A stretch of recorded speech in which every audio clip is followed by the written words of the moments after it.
Romanos capítulo 10. Vamos a leer desde versículo 5. Voy a tratar de terminar el capítulo 10 que comenzamos la semana pasada. Dice Pablo: porque de la justicia que es por la ley, Moisés escribe así: el hombre que haga estas cosas vivirá por ellas. Pero la justicia que es por la fe dice así. ¿Quién dice así? Moisés también, porque el sujeto es Moisés. No digas en tu corazón quién subirá al cielo, esto es para traer abajo a Cristo, o quién descenderá al abismo, esto es para hacer subir a Cristo de entre los muertos. Mas, ¿qué dice Moisés? Cerca de ti está la palabra, en tu boca y en tu corazón. Esta es la palabra de fe que predicamos. Que si confesares con tu boca que Jesús es el Señor, y creyeres en tu corazón que Dios le levantó de los muertos, serás salvo.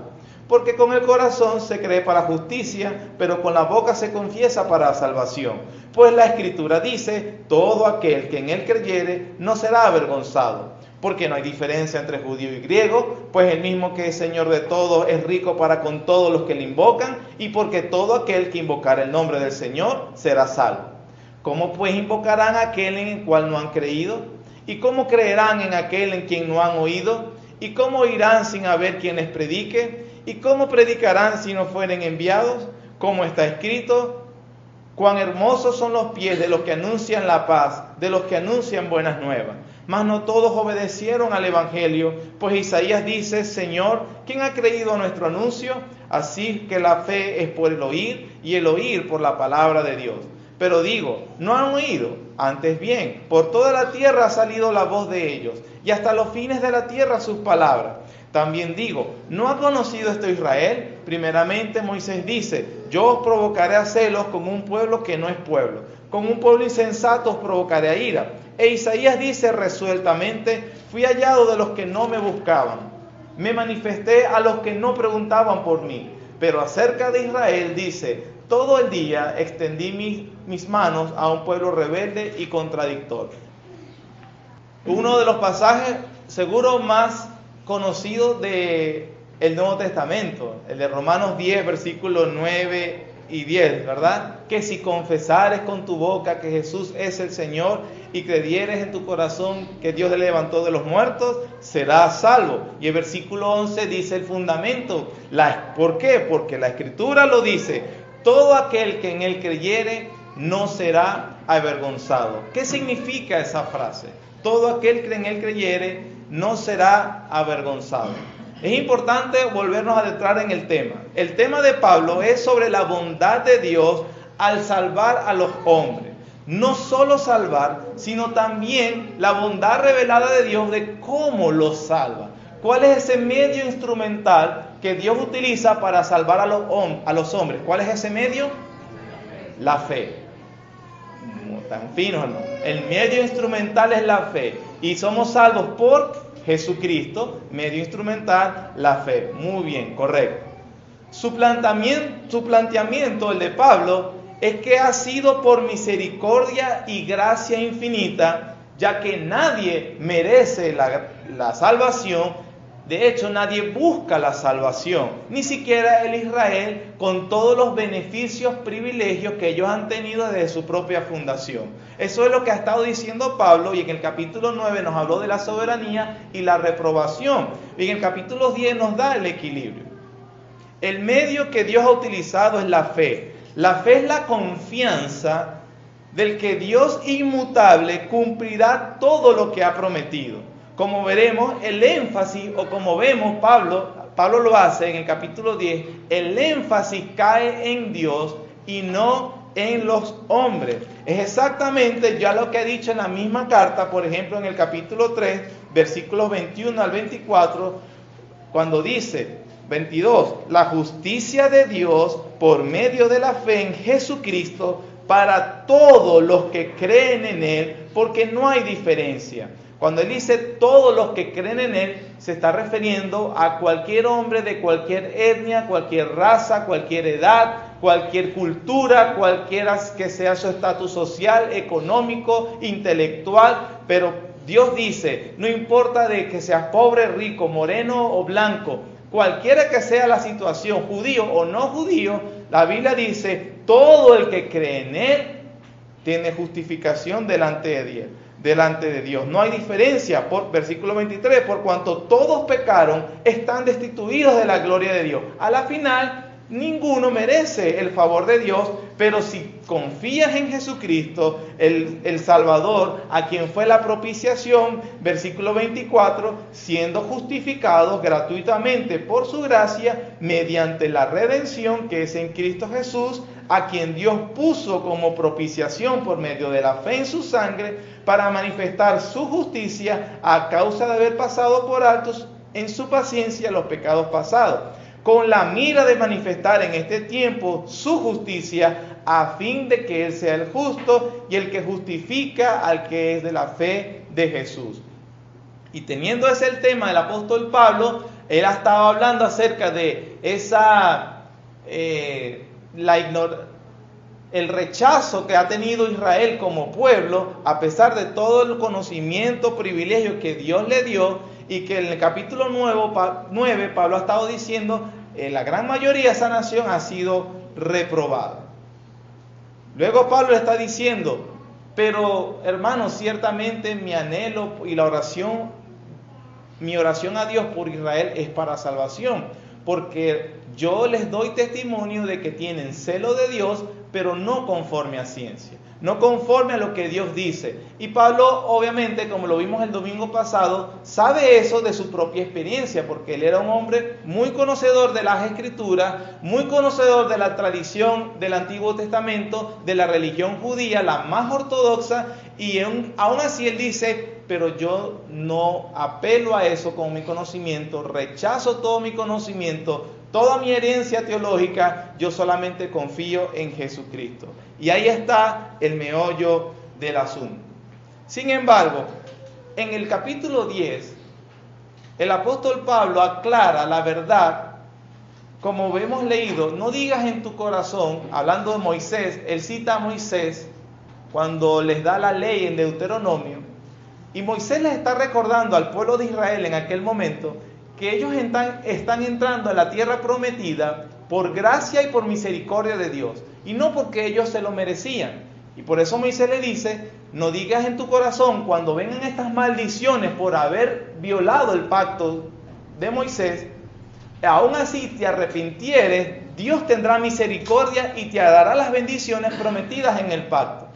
Luego, en esa conclusión, Moisés le dice, entonces no digas que está muy lejos en el cielo, es muy alto, esto no es entendible, ¿quién va a saber eso? Tampoco digas que está en el abismo, es muy profundo, nadie pudiera entender eso. Moisés le dice, no, cerca de ti está la palabra en tu boca y en tu corazón. Es decir, ya yo les he revelado lo que deben hacer, primero que no violaran el pacto, y si lo violaran, ¿cómo restituir la bendición de Dios sobre ellos? Pablo toma ese episodio de Deuteronomio, se están recordando, ¿verdad? Lo estoy dando rápido porque eso fue lo que hablé el domingo pasado. Y dice acerca de la salvación en Cristo, no digas, eso es muy difícil. ¿Quién iba a saber que ese Jesús era Dios? ¿Quién iba a saber eso? Es un conocimiento muy elevado, muy profundo. Y Pablo en esos versículos dice, no, cerca de ti está la palabra, porque Israel conoce todo lo que se ha predicado acerca de Jesús. Es más, obviamente Pablo está hablando después que el Señor había resucitado y había pasado 3 años en su vida física, el Señor Jesús, ministrando y revelándose a la nación de Israel, lo crucificaron y él resucitó. De manera que por lo menos Israel, el pueblo de Israel, no era ignorante de todo este tema. Por eso Pablo dice, nadie puede decir que él no sabía esto. Pablo está diciendo, hermanos, entonces, que el medio de salvación de Dios, tan sencillo, no simple, sencillo, Israel lo rechazó. Y por eso no pueden culpar a Dios de arbitrario, injusto, porque en el capítulo 9 él habla de que son réprobos igualmente. Por eso Pablo dice, pues la Escritura dice en el versículo 11, todo aquel que en él creyere no será avergonzado. Y el versículo 12 y 13 contiene 3 frases que confirma ese fundamento. ¿Por qué? Versículo 12. Porque no hay diferencia entre judío y griego. No hay diferencia entre judío y griego. Pablo está diciendo, todo aquel que invocara el nombre del Señor, sea judío, sea griego, sea quien sea, no hay diferencia. El que lo invoque será salvo. La segunda frase que él dice, pues el mismo Señor de todos es rico para con todos los que le invocan. Es decir, él habla, el Señor, que es el Señor de la tierra, tiene tanta misericordia que es rico para con todos los que le invocan, sean judíos, sean griegos. Él, el que le invoque, va a ser salvo. Y en tercer lugar, versículo 13, él confirma lo que dice la Escritura, porque todo aquel que invocar el nombre del Señor será salvo. Entonces, la doctrina de la soberanía de Dios, que se hablaba en el capítulo 9, está equilibrada con el hecho sencillo, público, el ofrecimiento gratuito de que si creyeres e invocares el nombre del Señor, serás salvo. ¿Qué significa esto, hermano? Que nadie, absolutamente nadie, puede llegar a decir, yo no soy salvo porque Dios no me eligió. Falso, porque todo que invocar el nombre del Señor será salvo. Ve el equilibrio, ve el fundamento importante. ¿Quién es responsable entonces de su condenación? Los hombres. ¿Quién es responsable de que Israel esté condenado, o la mayoría de los israelitas o las personas sean condenados? ¿Es Dios, que es muy maluco y no le dio salvación a todo el mundo? ¿O los hombres que rechazan el ofrecimiento gratuito de Dios? Equilibrio. Ese rechazo confirma la reprobación de Dios. No es una decisión arbitraria, egoísta e injusta, porque eso lo estamos explicando en el capítulo 9, se recuerda, ¿cierto? Tendré misericordia del que yo tenga misericordia y me compadeceré del que yo me compadezca. Uy, pero esas palabras son muy fuertes. ¿En qué momento se dicen esas palabras? Cuando todos, conociendo claramente, de manera diáfana, contundente, la revelación de Dios, se revelaron igualitos. Y aquí Pablo está diciendo, la Escritura siempre ha dicho, todo el que invoque el nombre del Señor será salvo. Cualquiera que le invoque no será avergonzado. Así que Israel, como cualquier otra persona, son condenados, no porque Dios le negó la salvación, sino porque ellos rechazaron al Dios que ofrece la salvación. Ellos rechazan abiertamente, desperdician el ofrecimiento gratuito. Hay una oferta gratuita del Evangelio. Cuando hablo de oferta gratuita, no en el término de nosotros, algo barato. Mira, esto barato. No, cuando hablo de oferta es ofrecimiento. Y Dios, en la salvación, hay un ofrecimiento indiscriminado. A todos le ofrece salvación. Y le promete, el que a mí viene, no le echo fuera. Le promete, el que invoque el nombre del Señor será salvo. Es una promesa de Dios. Entonces, ¿por qué son condenados? Porque desprecian el ofrecimiento. ¿Quién es responsable? Los hombres. Pablo lo dijo ya en el versículo 3. El ejemplo tomado de Israel, pero que es una realidad en todos los hombres de todas las épocas. Porque ignorando la justicia de Dios, Cristo, y procurando establecer la suya propia, no se han sujetado a la justicia de Dios. Los hombres al final ignoran, rechazan abiertamente, de manera descarada, el ofrecimiento de Dios y procuran establecer su propia justicia. Es que Dios debería salvarme, porque yo soy buen papá, soy buena madre, yo no he tenido tantos privilegios, qué sé yo, cualquier razón. Mi religión ha sido buena, mi historia, todo lo que las personas de alguna manera rebuscan o pretende que sea algo meritorio ante Dios, entonces está totalmente perdido. ¿Por qué? Porque ignora, rechaza la justicia de Dios en una sencillez, no es un acertijo, no es un cuadro complicado, es cree en el Señor Jesucristo.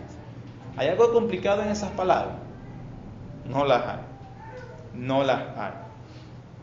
Ahora, el ejemplo más trágico, según la Biblia, o podemos ver, de oportunidades desperdiciadas y del poder de salvación a la vez, que es el tema del apóstol Pablo, es la vida del profeta Jonás. Es la vida del profeta Jonás. Es muy interesante porque ese episodio en el Antiguo Testamento nos da un ejemplo, un cuadro vívido de lo que Pablo está hablando en el capítulo 10. No solamente para recordar y decir de lo que sucedió con Israel, sino con lo que sucede con nosotros. El domingo pasado yo le dije algo que voy a repetir. Ciertamente, este es el lugar más privilegiado para una persona estar en el día domingo, en la iglesia de Dios. Pero a la vez el más peligroso. Porque muchas personas asumen que por estar ya tienen algo delante de Dios ganado. Y no es así. ¿Qué es lo que le pasaba a Israel? Pero viendo el ejemplo de Jonás, Jonás profetizó aproximadamente en el año 793 al 753 antes de Cristo.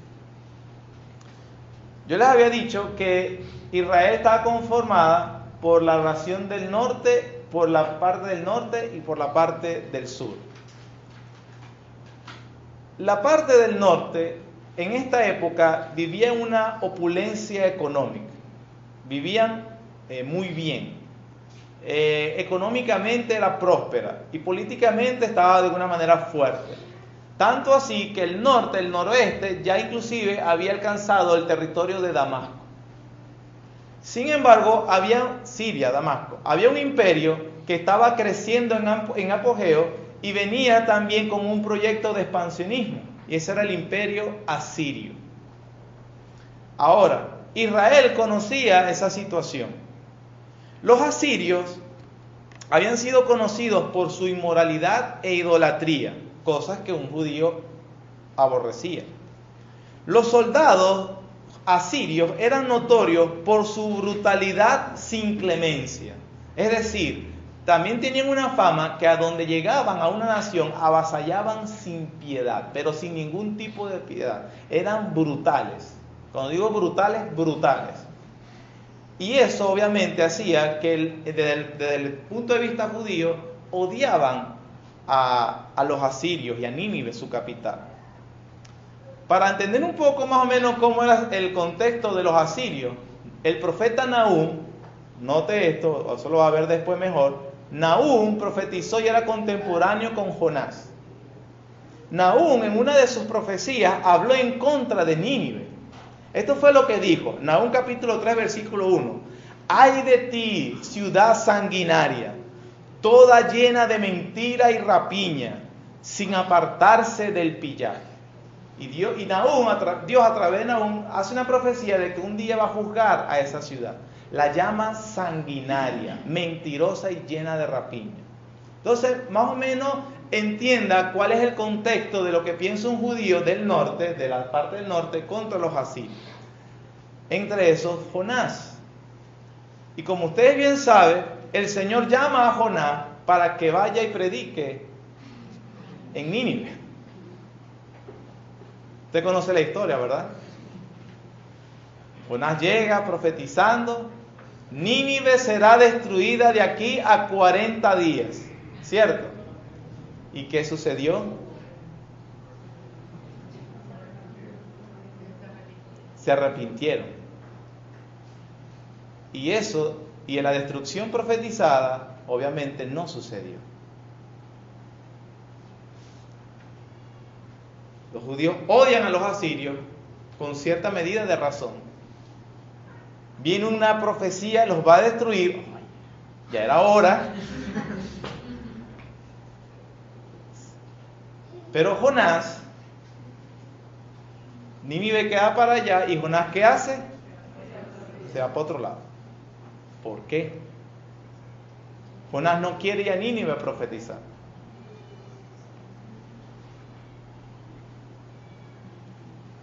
La historia termina ¿dónde? Jonás en Nínive predicando. Capítulo 9 de Romanos, soberanía de Dios. Tú haces lo que Dios dice que haces, que vas a hacer, por más que Él lo impidió. Pero Él predica. La ciudad se convierte hasta el rey. Vamos al libro de Jonás, sin perder Romanos 9, capítulo 4. Jonás, capítulo 4. Vamos a leer desde el capítulo 3, versículo 4 en adelante. Dice: y comenzó Jonás a entrar por la ciudad camino de un día y predicaba diciendo: de aquí a 40 días Nínive será destruida. Y los hombres de Nínive creyeron a Dios y proclamaron ayuno y se vistieron de cilicio desde el mayor hasta el menor de ellos. Y llegó la noticia hasta el rey de Nínive y se levantó de sus sillas, se despojó de su vestido y se cubrió de cilicio y se sentó sobre ceniza. Todas estas acciones son características para la época de un arrepentimiento genuino. Después los judíos malinterpretaron una acción correcta, entonces después se rasgaban el vestido, pero era puro fantoche, no era verdad. Pero para este momento el escritor está tratando de demostrar que había un rompimiento real del corazón y de la voluntad, había un arrepentimiento genuino. Eso es lo que simbolizaba romperse la vestidura, vestirse de cilicio, echarse tierra en la cabeza, como lo hizo David cuando su hijo murió. El niño que le nació de Betsabé estaba tirado en tierra, era una exteriorización de un dolor profundo de verdad. Estos hombres estaban profundamente dolidos y arrepentidos porque Dios dijo que los iba a juzgar. Versículo 7. E hizo proclamar y anunciar en Nínive por mandato del rey y de sus grandes, diciendo: hombres y animales, bueyes y ovejas, no gusten cosa alguna, no se les dé alimento ni beban agua, sino cúbranse de cilicio hombres y animales y clamen a Dios fuertemente y conviértase cada uno de su mal camino, de la rapiña que hay en sus manos. ¿Quién sabe si se volverá y se arrepentirá Dios y se apartará del ardor de su ira y no pereceremos? Y vio Dios lo que hicieron, que se convirtieron de su mal camino y se arrepintieron del mal que había dicho que les haría. ¿Y qué? No lo hizo. No pierda el libro. Después de todo lo que pasó con el pez, Jonás termina en Nínive, predica y espera que Dios por fin juzgue a estos enemigos, a estos depravados que nos han hecho la vida imposible. Van a ver lo que es bueno y resulta que se arrepintieron. Cosa que debería alegrar al profeta. Bueno, no serán más nuestros enemigos por lo menos, y ahora al Dios nuestro ellos también se arrepienten. Será mejor. Pero esta es la respuesta del hombre de Dios. Capítulo 4, versículo 1. Pero Jonás se apesadumbró en extremo y se enojó. Y oró a Jehová y dijo: ahora, oh Jehová, ¿no es esto lo que yo decía estando aún en mi tierra? Por eso me apresuré a huir de Tarsis, porque sabía yo que tú eres Dios clemente y piadoso, tardo en enojarte y de grande misericordia, y que te arrepientes del mal. Ahora pues, oh Jehová, te ruego que me quites la vida, porque me es mejor que la muerte que la vida. Y Jehová le dijo: ¿haces tú bien en enojarte tanto? Este es el hombre de Dios, amargado tanto que prefería morirse que ver la misericordia de Dios. De verdad que este es un hombre totalmente disociado, porque él dice: no sabía yo que tú eres grande, clemente. Y en vez de alabar a Dios por eso, era la mancha de Dios.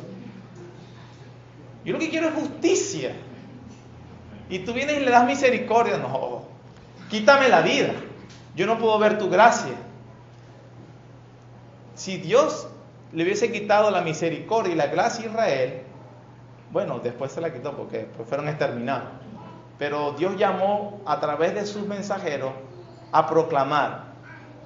Israel no hizo caso. Y es una paradoja, porque en este momento el pueblo de Dios es Israel, por quien tenía los privilegios, conocían la ley de Dios, tenía profetas, tenía los reyes, tenía toda su historia, y ellos no se arrepentían. Y estamos viniendo a una ciudad totalmente depravada, inmoral, sin ninguno de esos privilegios, Un profeta con todas las reservas del mundo, con toda la indisposición, predicó de mala gana, predicó un solo mensaje, pero todo eso fue necesario y no impidió que Dios salvara toda una ciudad. Son muchas las lecciones, yo voy a tratar de resumir. En primer lugar, una lección para nosotros hoy, que el poder de la salvación reside en Dios y su palabra predicada, no en nosotros. Porque aquí vemos un profeta indispuesto, con malas motivaciones, de mala gana, un solo mensaje, y Dios hizo lo que hizo. Hermanos, de Jehová es la salvación. Pero también le da una lección en este sentido a Israel, que no tenía los privilegios que habían tenido los ninivitas. Y a pesar de todo eso, nunca se arrepintieron. Pablo habla de los privilegios en el capítulo 9, versículo 4, que son israelitas, de los cuales son la adopción, la gloria, el pacto, la promulgación de la ley, el culto y las promesas, de quienes son los patriarcas y de los cuales según la carne vino Cristo, el cual es Dios sobre todas las cosas, bendito por los siglos, amén. Todos esos privilegios lo tuvieron, pero ellos no rechazaron la justicia de Dios. Pero como le dije la vez pasada, esto no es para que nosotros tengamos un prejuicio contra los judíos, porque Dios no lo escribió precisamente para que pensaras en los judíos, lo escribió para que tú pensaras en tu propia alma, de que cada domingo tú te sientas a escuchar la palabra de Dios. Dios te ha dado la Biblia, el libro, su autorrevelación, para que lo tengas en tu propia casa. Predicadores y maestros para que te enseñen, pudiendo entender. Yo imagino que la gran mayoría de aquí, si no me equivoco, no es analfabeta, sabe leer por sí solo, y tiene internet, y tiene todo, y tiene WhatsApp, y tiene la manera de comunicarse con otros, y aún así desperdicia los privilegios.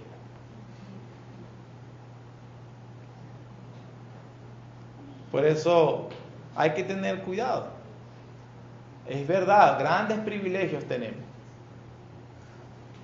pero a veces no son bien aprovechados.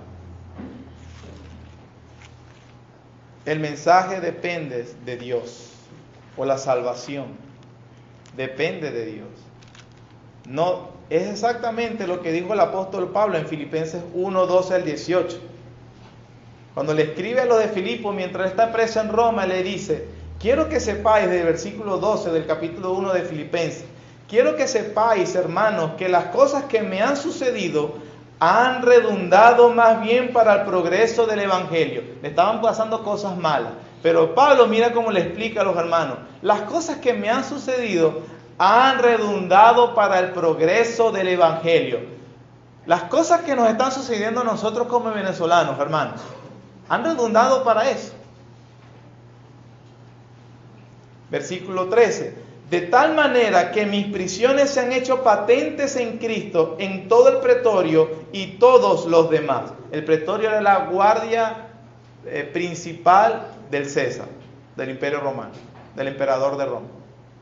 Y Pablo dice: hasta a la casa del César ha llegado el Evangelio, precisamente por mi situación. Versículo 14. Y la mayoría de los hermanos, note que son hermanos, cobrando ánimo en el Señor con mis prisiones, se atreven mucho más a hablar la palabra sin temor. Algunos de los hermanos a la verdad predican a Cristo por envidia y contienda, pero otros de buena voluntad. Los unos anuncian a Cristo por contención, no sinceramente, pensando añadir aflicción a mis prisiones, pero los otros por amor, sabiendo que estoy puesto para la defensa del Evangelio. ¿Qué pues?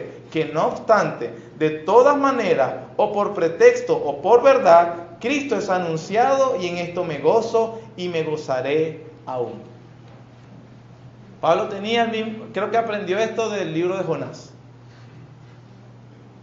Porque él no dice que los maestros, los que predicaban a Cristo sin las motivaciones correctas, predicaban un mal mensaje. Él dice: no, ellos predican el mensaje correcto.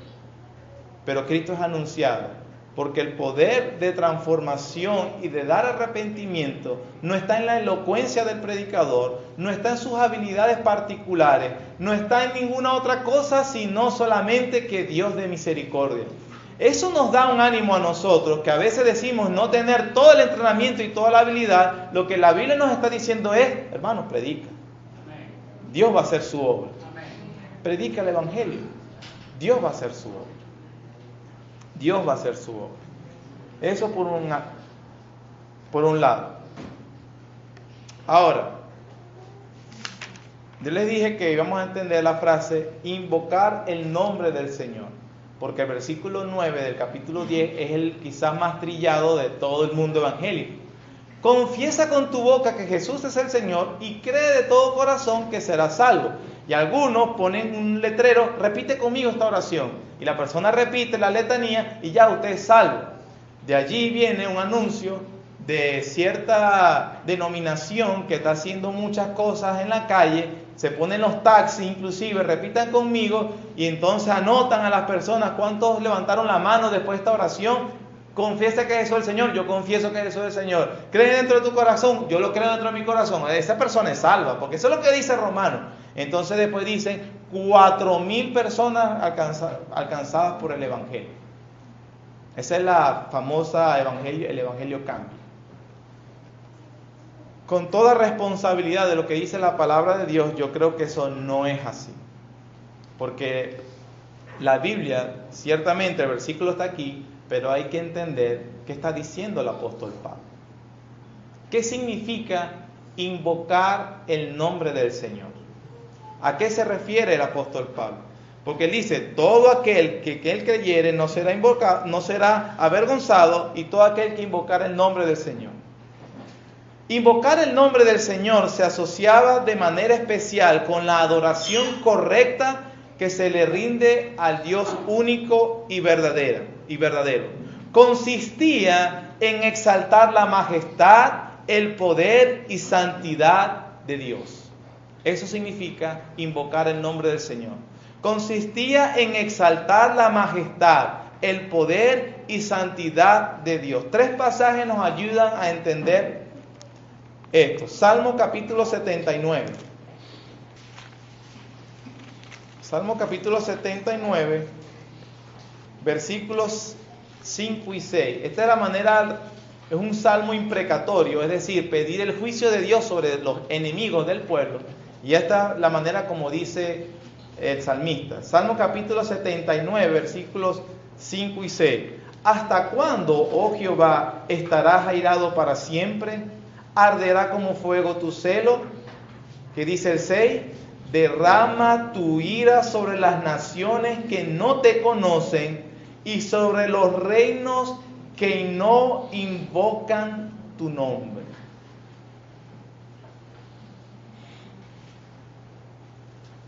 El salmista dice, Señor, no tardes en juzgar al mundo.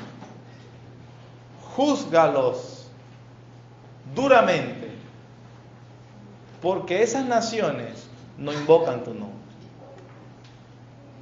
Y como les dije, invocar el nombre de Dios no era simplemente repetir una frase que te invoco Dios, sino de exaltar el poder, la majestad y la santidad de Dios. El salmista está diciendo, Señor, juzga a aquellos que no reconocen ni temen a tu santidad.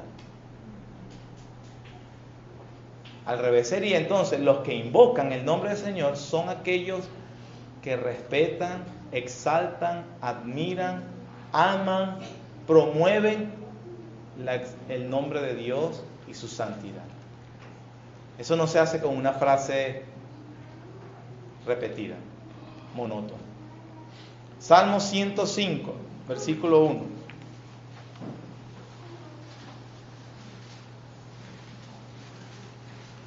Y luego el Salmo 100, versículo 1. Alabad a Jehová, invocad su nombre, dad a conocer sus obras en los pueblos.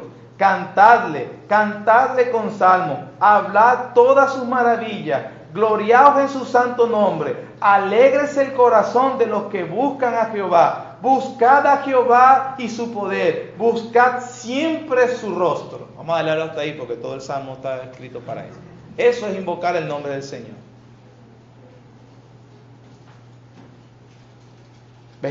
Me estoy explicando qué quiere decir Pablo. Todo aquel que invoque el nombre del Señor será salvo. Ajá, pero ¿qué es, Señor? No, es hacer todo esto. Someterse completamente a su señorío. Salmo 116. Versículos 4 y 5. Clemente es Jehová y justo. Sí, misericordioso es nuestro Dios. Jehová guarda a los sencillos. Perdón, yo leí el que no era, perdón. Versículo 4. Entonces invoqué el nombre de Jehová diciendo, oh Jehová, libra ahora mi alma. Clemente es Jehová y justo. Sí, misericordioso es nuestro Dios. Jehová guarda a los sencillos. A los sencillos. Invocar el nombre del Señor no es hacer un grito desesperado pidiendo auxilio. Es una proclamación de fe en el nombre del Dios único y verdadero, el Creador y Señor de todos los hombres y de todas las cosas.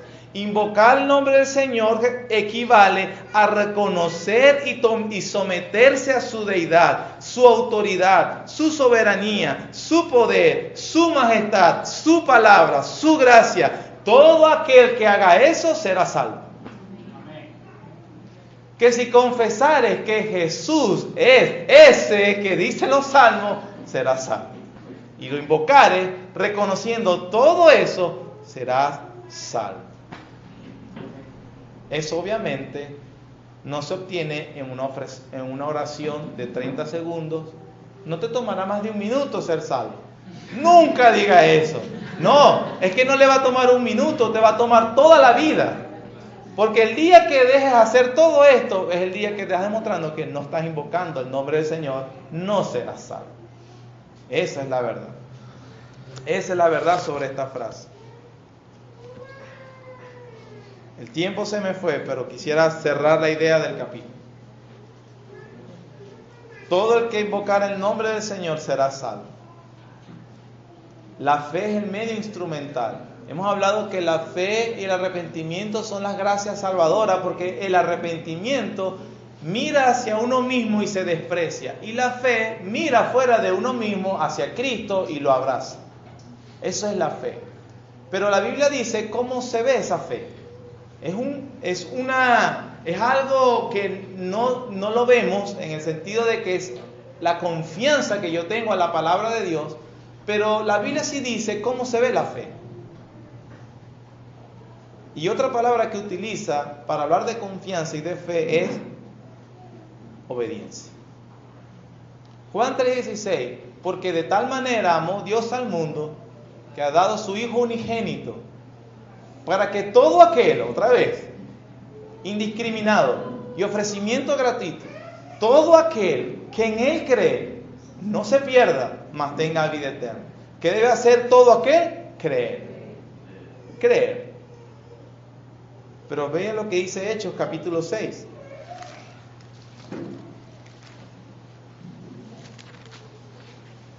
Hechos capítulo 6, versículo 7 y Romanos capítulo 1 y Hebreos capítulo 3. Vamos con Hechos capítulo 6. Hechos capítulo 6, versículo 7. Y crecía la palabra del Señor, y el número de los discípulos se multiplicaba grandemente en Jerusalén. También muchos de los sacerdotes, ¿qué hacían? Obedecían a la fe. Entonces alguien que ha invocado el nombre del Señor para ser salvo, o que tiene el medio instrumental que es la fe, también se describe en las Escrituras como la fe verdadera es la obediencia. Eso es tener fe. Romanos capítulo 1, versículos 3.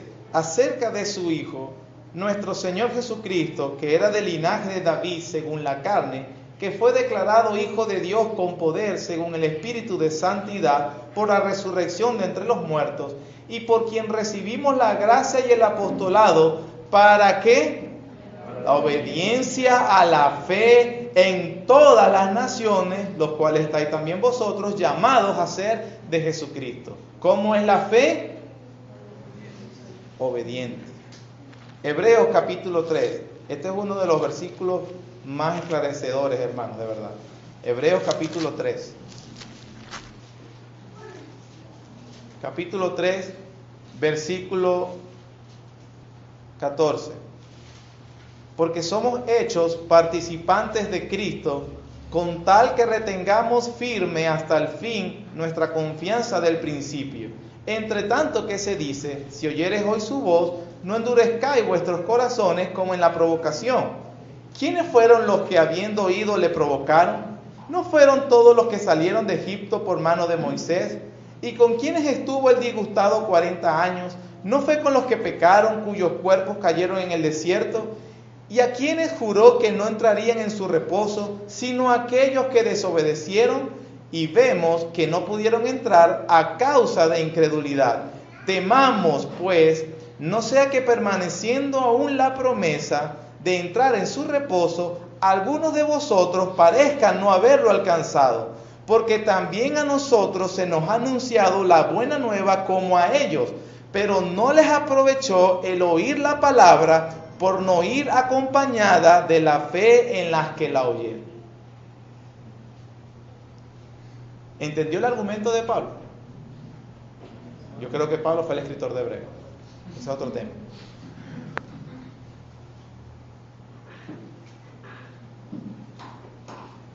Más adelante en Romanos 10 se nos dice, así que la fe viene por el oír, y el oír por la palabra de Dios, o por la palabra acerca de Dios, o por la palabra acerca de Cristo, la interpretación de ese versículo.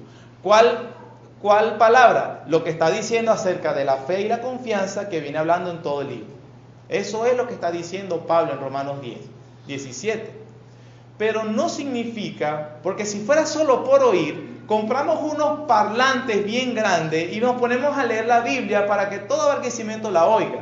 Y como la fe viene por el oír, se va a producir la fe y todos van a ser salvos. Pero Pablo dice en Hebreos capítulo 3, que inclusive estar escuchando la palabra de Dios, la revelación de Dios, no tiene ningún provecho si ella no va acompañada de fe de parte de los que la oyen. Para no hablar tanto del pasado y hacerlo práctico a nosotros, que te dice la Biblia, hermano, que no importa cuántos domingos de tu vida estés tú aquí sentado y cuántos te dediques a estar aquí a escuchar, si tú no ejerces fe en lo que escuchas, no te aprovecha de nada. Es decir, pero yo te he estado diciendo que solo confianza, pero en los versículos anteriores es obediencia. Tú podrías decir, esto es algo que cada uno debe responder, que lo que se te predica acá, siendo que de verdad es lo que dice la Biblia, no puedes obedecerlo. Si yo me equivocaría o el pastor David dice algo que no es conforme a la Biblia, usted no está obligado a obedecerlo. Pero si lo que se te dice y se te manda es lo que dice la Biblia, tú puedes decir que tu vida se caracteriza porque obedeces. Porque yo le voy a decir mi experiencia como pastor, que no es mucha. Yo veo las caras y los oigo cuando están cantando y parecen los hermanos muy piadosos. Estoy hablando de todos. Pero me hace de una particularidad cuando he tenido el privilegio de la consejería personal. Y a veces, hermano, pero la Biblia dice esto. Sí, pero no.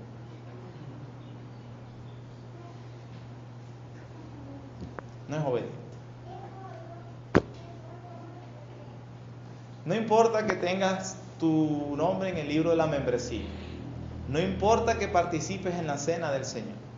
Y no importa que me digas después del curso del panorama bíblico que nos lo relates completamente. Si tú no eres obediente, y no acompañas con fe, haciendo y obedeciendo lo que el Señor te dice, entonces tú no eres salvo. Porque todo el que invocar el nombre del Señor será salvo. Es una promesa sin límite de parte de Dios, pero ya entendimos que es invocar ese nombre. Es someterse completamente a ese nombre. Es que mi vida está completamente regida por la palabra de Dios. Que lamento cuando me doy cuenta que no la estoy obedeciendo. Que verdaderamente estoy fuera de orden, pero que en arrepentimiento digo, Señor, es por aquí, así lo hago. Porque si eso no es así, usted podrá decir todas las oraciones que usted quiera, que reciba a Cristo en mi corazón. Sinceramente se va a ir para el infierno. Porque no es obediente. Eso es lo que está diciendo el apóstol Pablo. Por eso es que él entra con las preguntas: ¿cómo pues invocarán a aquel en que no han creído? ¿Cómo creerán al quien en quien no han oído? ¿Y cómo irán sin haber quien les predique? ¿Y cómo predicarán si no fueren enviados? Como está escrito: cuán hermosos son los pies de los que anuncian la paz, de los que anuncian buenas nuevas, pero ¿qué? Mas no todos obedecieron al evangelio. Es la secuencia al revés.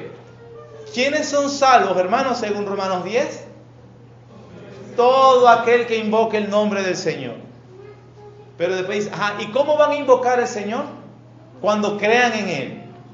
¿Cómo van a creer en Él? Cuando oigan de Él.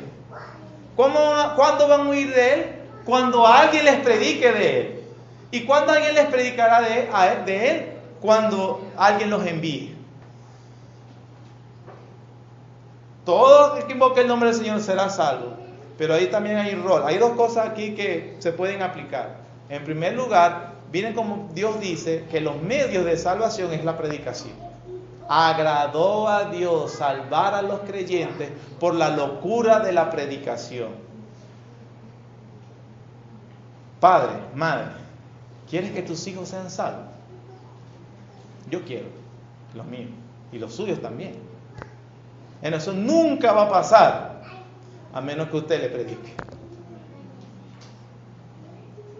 Quiero decirle que yo con gusto, de hecho todos los domingos predico aquí. Puede ser es un ambiente perfecto para que usted quiere que alguien sea salvo.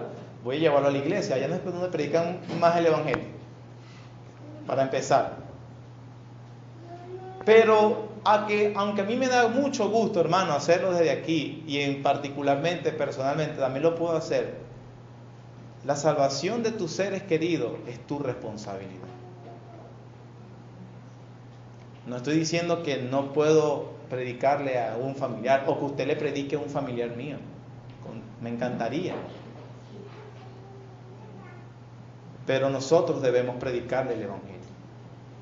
Por supuesto, además está decir, creo que no es necesario decir que va a creer mi hijo si yo vivo una hipocresía. Obviamente nunca va a creer nada. Pero eso no es necesario decirlo, ¿verdad? Entonces Dios dice, cuando invoquen al Señor, serán salvos. Cuando oigan, cuando alguien les predique y cuando fueren enviados. Eso es parte también de la responsabilidad de la iglesia. Barquisimeto tiene varios municipios, ahorita no tengo cuántos son. Teiribarren, 9 municipios. ¿Cuántas iglesias hay? Está hablando solo de Barquisimeto. En Torres, Urdaneta, en Palavecino hay una iglesia. Las parroquias.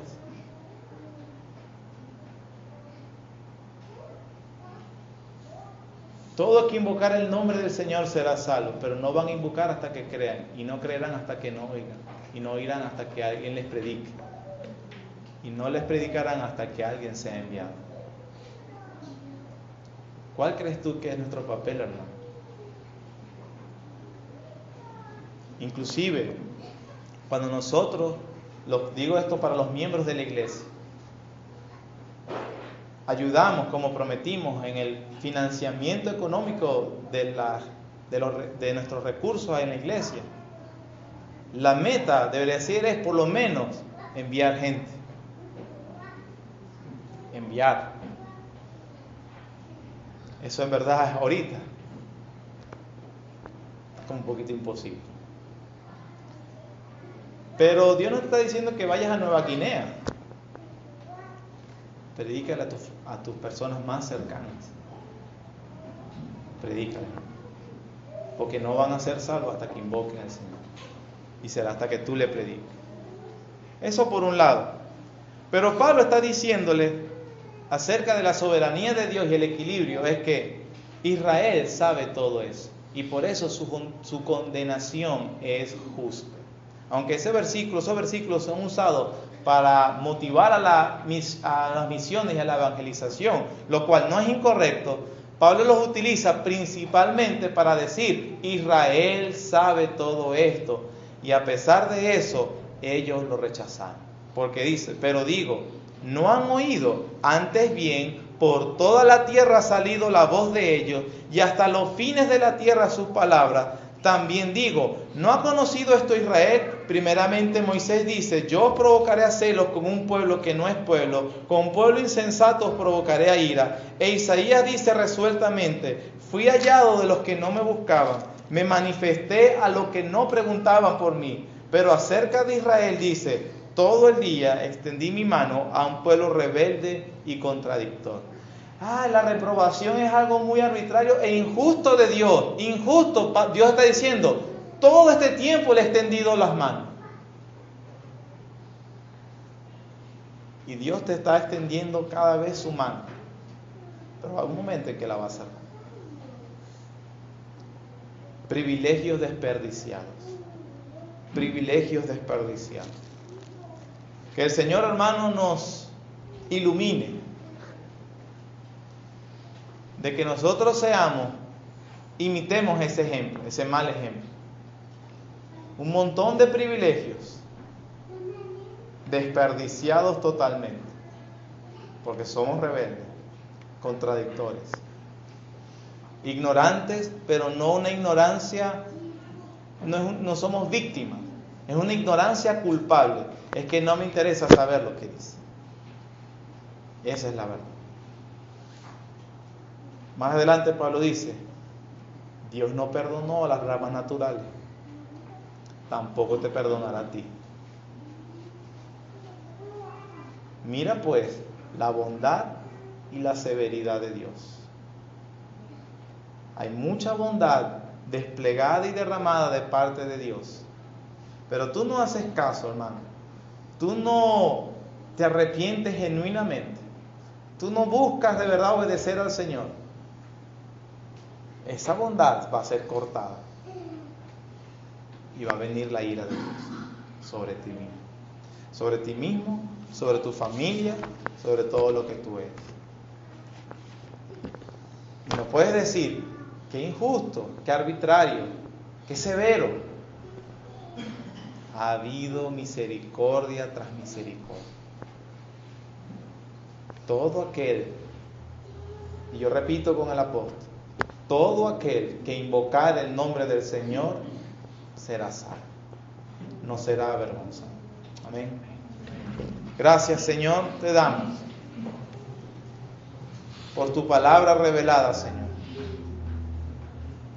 por haber abierto el camino, Señor, hacia usted en la carne de nuestro Señor Jesucristo, a quien proclamamos lo que dice tu palabra, Señor, y te alabamos y te agradecemos, porque nos has dado salvación en Él.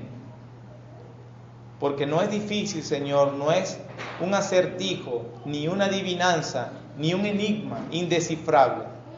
Solo tenemos que confiar en nuestro Señor y Salvador Jesucristo.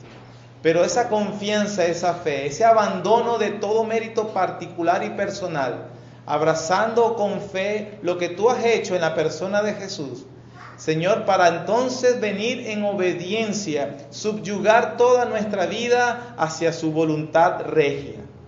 Ahora Él no es solamente mi Salvador, sino que es mi Señor, mi Rey, mi autoridad, quien dirige mi vida, quien dice lo que debo hacer, lo que no debo hacer, quien ahora toda mi vida, Señor, debe ser guiada a su obediencia para su gloria y para su honra.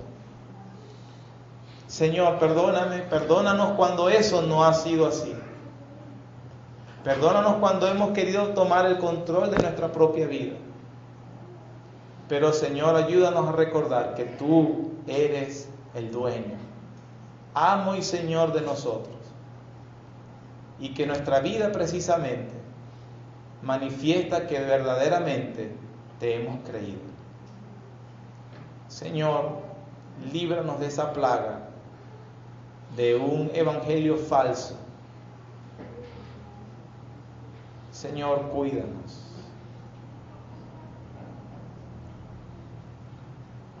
A verdaderamente invocarte como Salvador y Señor y entender lo que dice tu palabra. Gracias, Señor.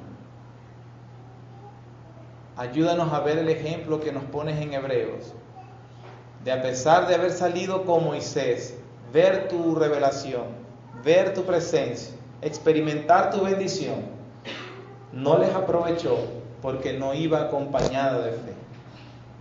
Señor, ayúdanos a abrazar lo que tú has hecho en fe y a vivir de acuerdo a eso.